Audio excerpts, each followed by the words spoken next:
বিরুদ্ধে প্রথম প্রতিবাদ নির্বাচন বাংলার মানুষকে বোঝানো হচ্ছে যে নির্বাচন কমিশনের বিরুদ্ধে আন্দোলনে জয়ী হলো তৃণমূল। নির্বাচন কমিশনের বিরুদ্ধে প্রথম প্রতিবাদ নির্বাচন কমিশনের গাফিলতি, নির্বাচন কমিশনকে সামনে রেখে ভোটার তালিকায় কারচুপি, ভোটারের অধিকার কেড়ে নেওয়ার চক্রান্ত প্রথম ভারতবর্ষের মানুষের কাছে তুলে ধরেছিল রাহুল গান্ধী। রাহুল গান্ধী আজকে তার সেই কথার প্রতিধ্বনিত হচ্ছে ভারতবর্ষের বিভিন্ন ব্লকে, বিভিন্ন শহরে, নগরে।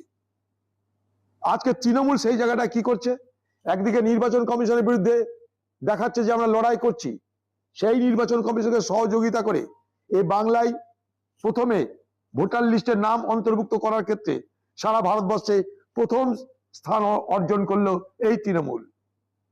গোটা প্রশাসনকে, গোটা সরকারি কর্মচারীদেরকে, 88,000 সরকারি কর্মচারীকে ব্যবহার করে, তার সঙ্গে ব্লকে ব্লকে তাদের দলের নেতা কর্মীদেরকে ব্যবহার করে BLO 2 সাজিয়ে, BLA 1 সাজিয়ে প্রথম দিন থেকে এই SIR প্রক্রিয়ায় সরাসরি অংশগ্রহণ করলো এই তৃণমূল।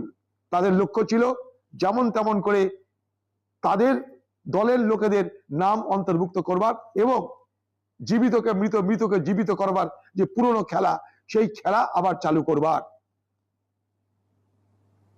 আজকে তৃণমূল পার্টি রাহুল গান্ধীর দেখানো পথ অবলম্বন করে SIR প্রক্রিয়ায় বিরোধিতা করবার নামেও অংশগ্রহণ করলো। কারণ তারা দেখলো দুধ জল কোথায় মেশাতে হবে, কোথায় বাদ দিতে হবে আমরাই ঠিক করব। পশ্চিমবঙ্গের সব বুথে কিন্তু বিরোধী দলের কর্মীরা নেই, কিন্তু তৃণমূলের লোকরা আছে যাদেরকে BLA বলা হয়। অর্থাৎ কোনো বুথের গাফিলতি যদি থাকে, সেই গাফিলতিতে সরাসরি কোনো বুথের চর্যবৃত্তি, দুর্নীতি, সেখানে সরাসরি যারা অংশগ্রহণ করছে তারা কিন্তু